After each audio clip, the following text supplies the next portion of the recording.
Bonjour à tous et bienvenue dans Destination Bonheur. Aujourd'hui, dans cette vidéo, je vais parler des besoins personnels, ce qui vous permettra de mieux vous connaître et comprendre vos réactions face aux situations quotidiennes de la vie. Et par conséquent, d'y réagir au mieux en fonction de qui vous êtes et de vos objectifs de vie, surtout si l'autonomie mentale vous intéresse. C'est également une compétence aidante de bien se connaître afin de nous libérer de certains automatismes et schémas réactifs qui peuvent nous pénaliser chaque jour. Cela complète ce que je vous ai présenté dans les vidéos précédentes sur les valeurs, le bonheur et l'autonomie. Nous pouvons passer des années à apprendre une langue étrangère sans apprendre comment nous fonctionnons nous-mêmes, alors que la priorité devrait déjà être de bien se connaître dans nos propres modes de fonctionnement. Car si vous ne comprenez pas comment vous fonctionnez, soyez certain que d'autres le savent et l'utilisent à vos dépens, comme des patrons, des industriels, des gouvernements ou même vos enfants et conjoints parfois. L'objectif est de vous aider de passer de la moutonomie à l'autonomie, comme j'aime à le dire. Je vous rassure, lorsque nous comprenons nos modes de fonctionnement et ceux des autres, la vie est plus simple et moins énergivore. Par conséquent, cela nous donne plus de temps pour mettre en place ce qui nous tient à cœur et qui a du sens pour nous, comme par exemple mettre en place votre propre autonomie, ce qui aura pour conséquence à long terme de vous rendre encore plus libre dans les domaines de la santé, de l'alimentation, de l'énergie, de votre habitat. Notre temps est précieux, alors c'est toujours mieux de le placer dans ce qui nous rend heureux. Voici la liste des questions auxquelles je vais répondre dans cette vidéo. Alors, à quoi cela est utile de connaître ses besoins personnels ? C'est quoi exactement un besoin ? Quelle est la différence avec nos valeurs ?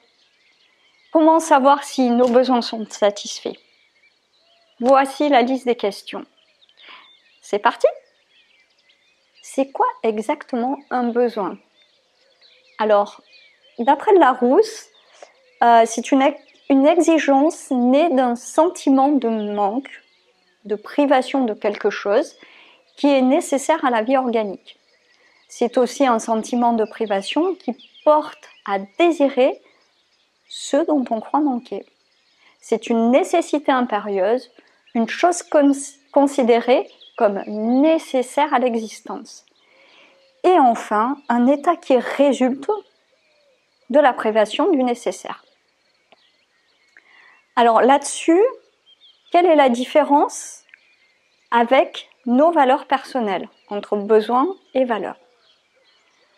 Toujours d'après la définition du Larousse, une valeur, c'est plutôt ce qui est posé comme vrai, beau, bien, d'un point de vue personnel ou selon les critères d'une société et qui est donné comme un idéal à atteindre, comme quelque chose à défendre aussi. C'est ce qui constitue notre moi profond et notre identité.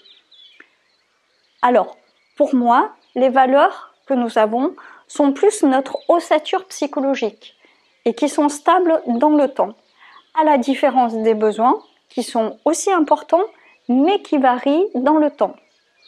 Exemple, dans une même journée, vous aurez besoin de boire, manger, et lorsque ces besoins seront satisfaits avec un bon repas, vous aurez rempli celui-ci. Et par exemple, si vous avez une valeur justice, cette valeur justice, il vous faudra peut-être toute votre vie pour la satisfaire. Alors, comment vous pouvez savoir si vos besoins sont correctement satisfaits, sont OK ? Eh bien, c'est simple, c'est vos émotions qui vont vous renseigner. C'est une partie de notre intelligence émotionnelle. Si votre besoin est satisfait, vous ressentirez une émotion positive. Et inversement, C'est pour cela qu'il est utile d'être connecté à nos émotions, car c'est une source d'informations extrêmement précieuse qui nous est utile dans notre quotidien. Par exemple, imaginez que vous avez besoin de la nature pour vous ressourcer et que vous vivez en ville. Vous vous sentirez certainement mal au quotidien et à long terme, cela peut engendrer des maladies physiques ou psychiques. Un autre exemple, si vous avez vraiment besoin de repos, de bienveillance et de sens dans votre vie, et que vous êtes forcé et contraint de faire une tâche ou bien une activité à l'encontre de ces besoins, vous risquez d'être en colère, triste ou certainement épuisé. Comme par exemple, devoir vous lever très tôt chaque matin pour aller travailler à l'autre bout de la ville, pour une activité qui ne vous correspond pas du tout, avec une ambiance exécrable. Souvent, lorsqu'une personne est fatiguée, elle prend des excitants, comme du café, une cigarette, du sucre, pour la maintenir éveillée, alors qu'elle a juste besoin de repos. Le besoin est compensé, mais pas satisfait. Du coup, cette personne va s'épuiser peu à peu et donc augmenter les doses. Et parfois, cette augmentation d'excitants à long terme va avoir un impact néfaste sur sa santé. Connaître ses besoins, c'est améliorer la connaissance de soi et de ses propres modes de fonctionnement. C'est savoir se respecter et se libérer des schémas répétés et réactifs que nous pouvons avoir et qui nous interdisent d'être libres. Mieux se connaître ouvre également à la tolérance avec soi et du coup à la tolérance envers les autres. La tolérance aide à mieux comprendre nos comportements et également ceux des autres, et non à tout accepter également des autres. Donc en connaissant nos besoins, nous pouvons aussi comprendre que les autres aient des besoins qui peuvent être très différents des nôtres. Je ferai une vidéo spécifique sur comment utiliser les besoins pour améliorer la communication entre personnes. Soyez rassurés, je suis là pour simplifier les choses avec des outils afin que vous ayez des outils qui soient simples, qui soient utiles pour qu'un plus grand nombre de personnes puissent les utiliser. Alors, à quoi cela est utile de connaître ses besoins personnels ? Le fait d'être conscient et de comprendre vos propres besoins, cela permet déjà d'y répondre. Imaginez que vous ne répondez pas à vos besoins primaires, comme respirer, manger, boire, dormir. Cela ne vous permettra pas de vivre très longtemps. Il y a également des besoins qui sont moins vitaux, mais qu'il est utile de découvrir afin de bien se connaître soi-même, pour avoir une bonne relation avec soi, mais également cela aidera à mieux interagir avec les autres. De même que l'insatisfaction répétée de nos besoins, à long terme, peut déclencher des problèmes d'ordre pathologique et psychologique. Prenons un exemple. Si vous avez des besoins de liberté et d'autonomie, et que dans votre environnement proche, vous avez une personne qui a besoin de tout contrôler, cela va certainement engendrer des conflits répétés qui seront néfastes pour les deux personnes. Car l'un se sentira enfermé et l'autre se sentira en insécurité intérieure. Si vous êtes clair avec vos besoins, déjà vous pourrez les exprimer aux autres pour aider à vous respecter et à respecter les autres afin de résoudre les conflits, simplement. Connaître ses besoins permet également de se libérer des automatismes que nous pouvons avoir et qui nous contraignent et nous enferment dans des schémas répétitifs. Où l'on se dit « Zut, chaque fois je me mets dans la même situation et ça me pénalise ». Un autre exemple, si vous n'osez pas dire non à une invitation pour un repas chez des amis, alors que vous êtes épuisé par une semaine de travail. Peut-être que vos amis, eux, ont besoin de liens et vous de repos. Si vous acceptez l'invitation et que vous êtes grognon durant le repas, eh bien cela ne sera agréable pour personne. Alors qu'en expliquant à vos amis que vous seriez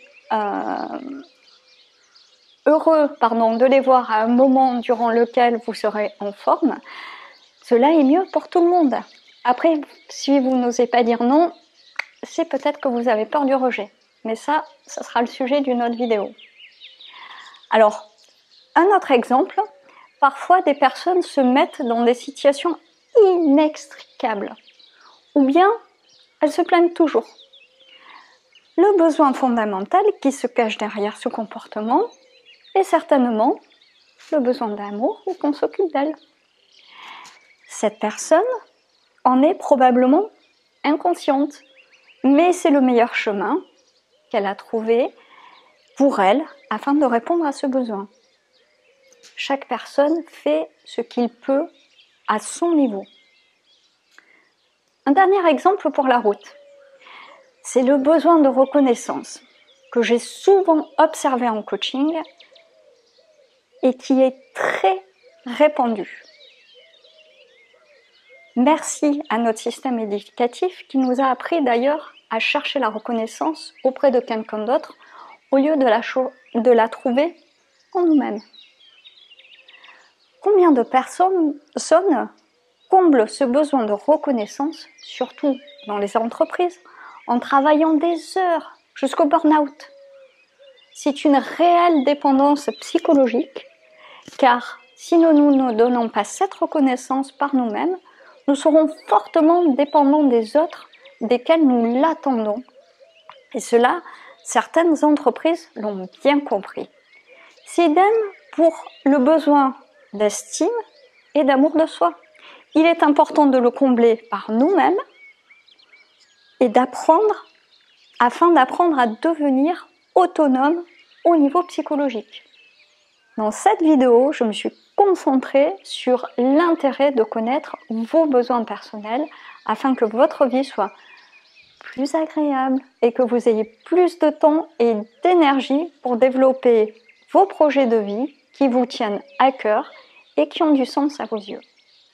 Dans une prochaine vidéo, je vais vous donner des outils pratiques vous permettant de manière simple et ludique de clarifier vos besoins actuels afin que vous soyez de plus en plus autonome dans votre développement personnel.